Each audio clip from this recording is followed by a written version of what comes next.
자, 안녕하세요.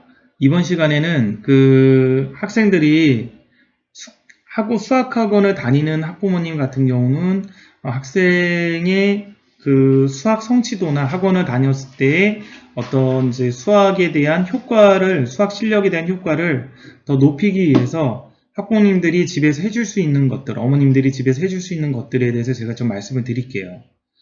자, 이제 굉장히 단순한데, 일단 수학학원을 이제 다니는 학생들 같은 경우는, 이제 동기부여가 되고, 이제 열심히 하는 학생들 같은 경우는 굳이 부모님들이 뭔가 이렇게 도와주지 않아도 크게 문제가 없는데, 대부분은 그러지 않은 학생들이 많이 있죠. 이제 동기부여가 안 됐고, 공부하기 싫고, 그런데 이제 학원은 다니고, 그러다 보니까 이제 제가 이제 가장 큰 문제점으로 특히 초등부하고 중등부 학생들 같은 경우, 고등부는 좀 낫죠. 고등부는 보통 고등학교 올라가면 안 할 놈들은 안 하고 하는 애들은 그래도 어느 정도는 동기부여가 돼서 하긴 합니다. 아주 열심히는 안 하더라도 중등부 같이 그런 짓은 안 하는데 초등부, 중등부 학생들은 어떤 거를 많이 하냐면 가령 이제 3시간 혹은 5시간 정도 걸릴 숙제를 내줘도 30분 만에 그 숙제를 끝내는 어떤 신공을 발휘하죠.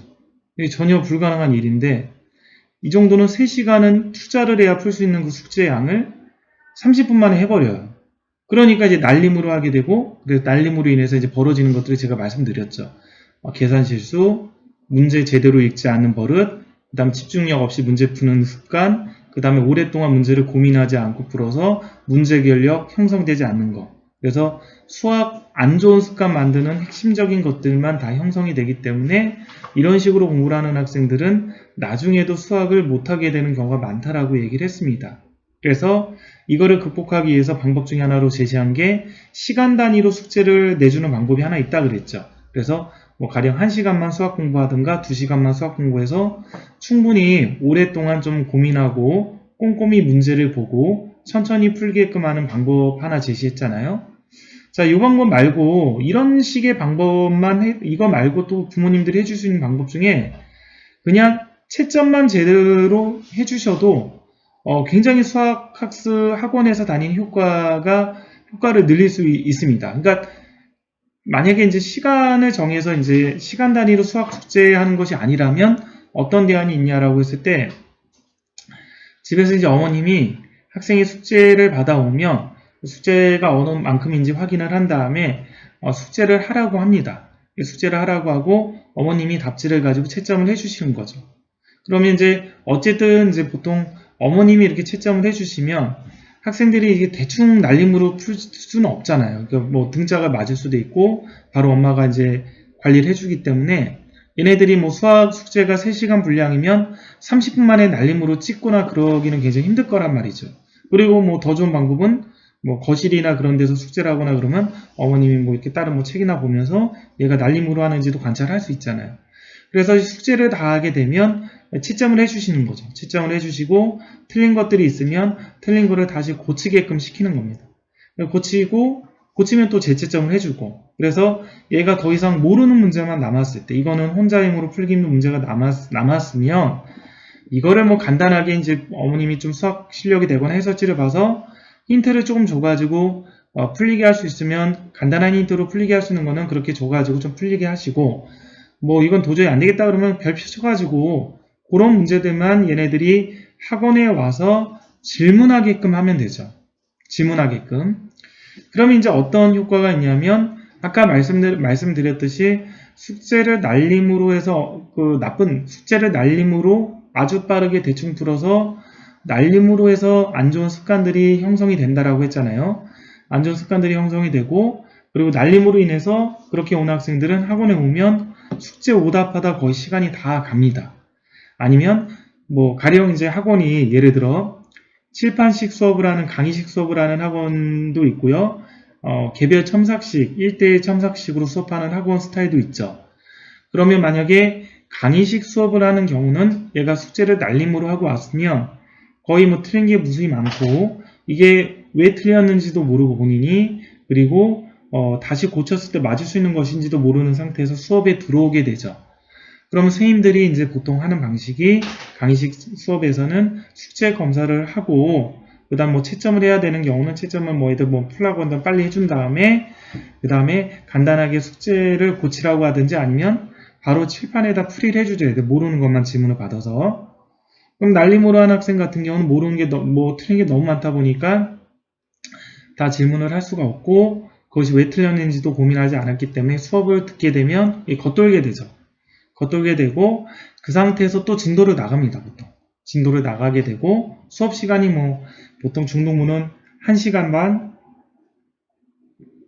혹은 2시간 정도니까 아마 이제 그 학생들이 오면 강의식 수업하는 경우는 한 30분 정도는 숙제 고치거나 숙제를 다 고친 학생들은 뭐 테스트라든지 뭐 이런 걸 주면서 이렇게 시간을 보내실 거고요. 그 다음에 나머지 시간 동안에는 칠판 수업을 하시면서 모르는 문제를 30분 정도 풀이해 주시고 그 다음 나머지 시간에는 새로운 단원 강의를 1시간 정도 해주시고 이렇게 마무리가 되겠죠. 근데 이제 보통 숙제를 날림으로 하는 학생들은 3시간 정도 할 분량을 보통 선생님들이 보통 3시간 정도 할 분량들을 많이 내주세요. 이렇게 양들을.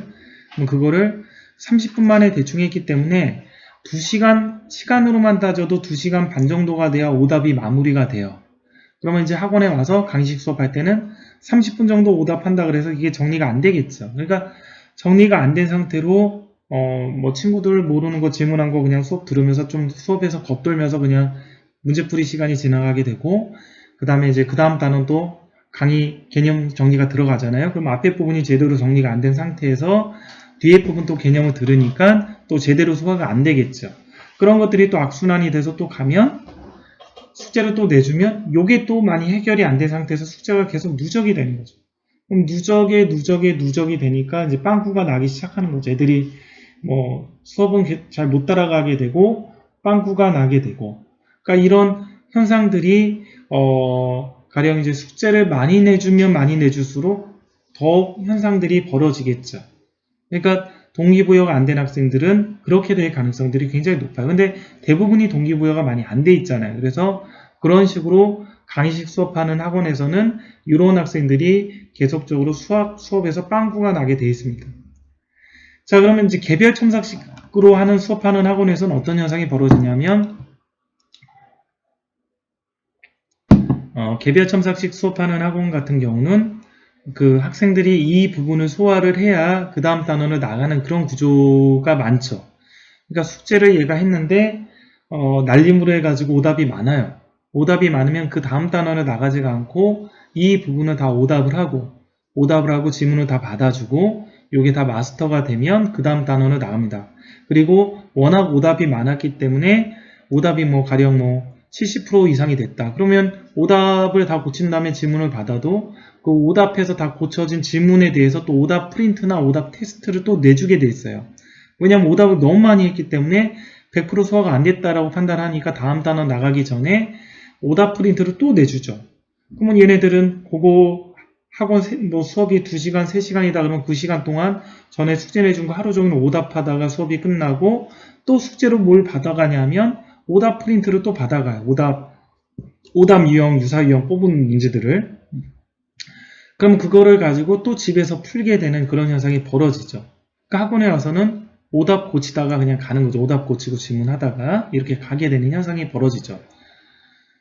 자, 그래서 어쨌든 진도도 느리게 되고 이제 첨삭식 학원의 장점들은 학생들을 개별적으로 진도를 해서 잘하는 학생들이나 좀 잘 따라온 학생들은 진도도 훨씬 빨리 나갈 수가 있고 가령 이제 심화라든지 그런 것들 같은 경우를 첨삭식 학원에서 시키면서 개별적으로 시키면서 심화, 어려운 문제들 푸는 것들도 도와줘서 심화 교재도 좀 수월하게끔 이렇게 해나갈 수 있는 이제 시스템인데 근데 이제 숙제를 날림으로 함에 의해서 강의식 학원이든 이런 개별 첨삭식 학원이든 소기의 이제 성취도를 충분히 만들어가지 못하고 얘네들이 집에 가게 된다는 것이죠.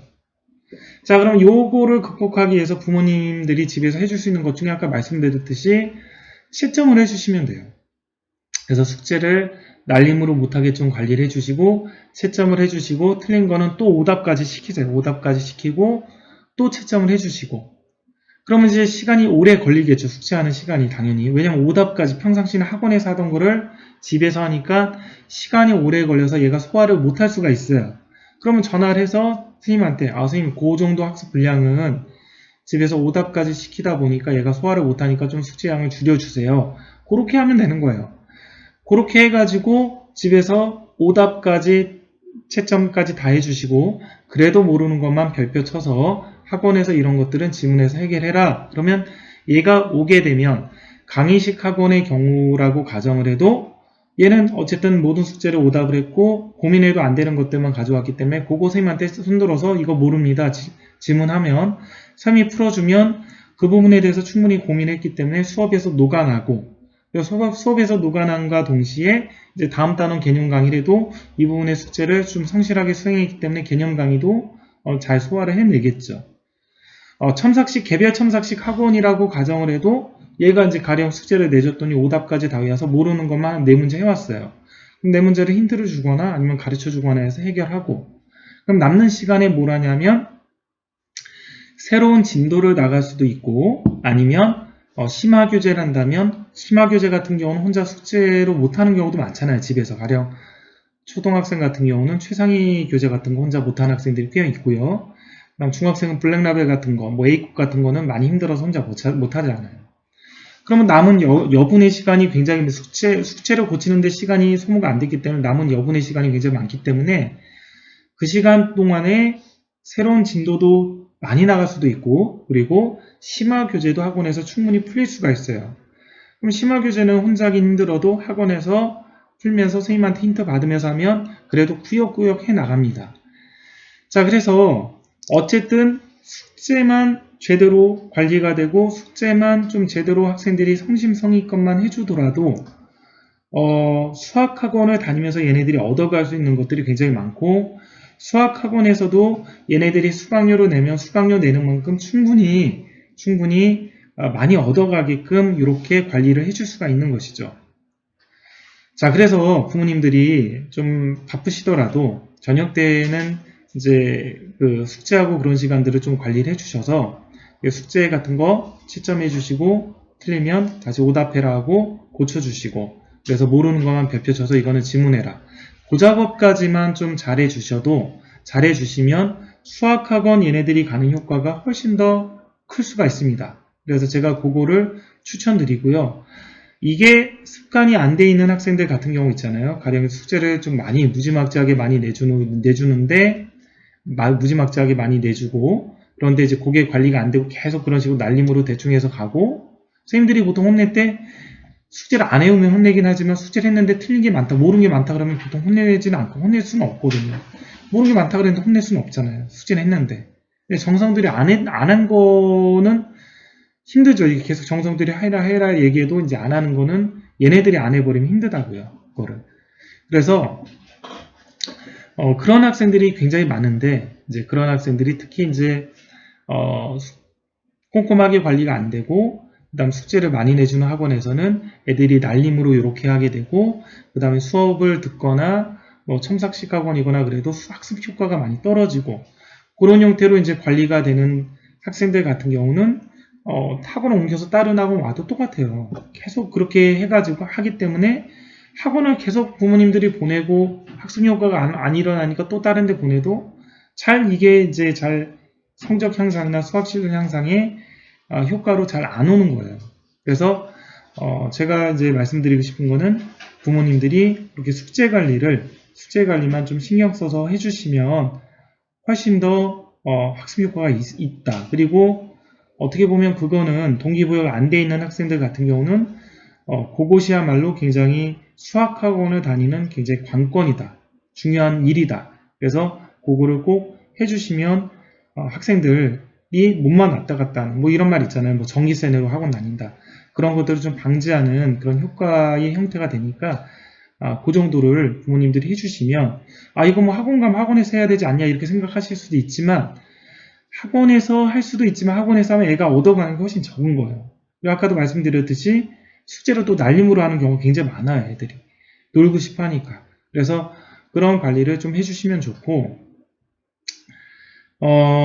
고등학생 같은 경우는 현실적으로 머리도 많이 크고 그래서 부모님들이 관리하기가 많이 힘들잖아요. 그렇게. 그리고 고등학생들 같은 경우는 좀 많이 바빠요. 제가 보면 중학생들보다 많이 바쁘고 또 일단 내신을 놓지 않고 가기 때문에 애들이 수행평가든 무슨 학교 활동이든 그런 것들 때문에 많이 바쁩니다. 시간도 많이 부족하고요. 부모님들이 관리하기도 많이 힘들죠. 밤늦게 오고 그러니까. 그래서 고등학생들은 이런 것들을 그냥 제 생각에는 좀 어느 정도 성장을 했으니까 학원을 좀 일찍 보내는 방법을 좀 하는 게 좋을 것 같아요. 그래서 가령 뭐 학교 끝나면 저녁을 좀 일찍 먹이고 수업이 뭐 8시다, 7시다 그러면 한 6시까지 일찍 보내는 거죠. 보내고 학원에서 좀 자습하면서 숙제 오답을 하게끔 이렇게 좀 유도를 해주세요. 제가 이제 고등학생들을 이렇게 보면 고등학생들은 그래도 안 하면 안 했지 그 날림물은 거의 안 하더라고요. 날림물은 거의 안 하고 선생님 뭐 때문에 바빠서 여기까지만 했습니다.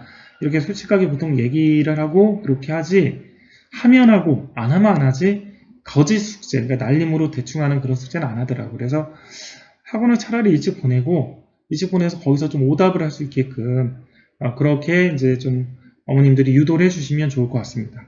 자, 여기까지 하겠습니다.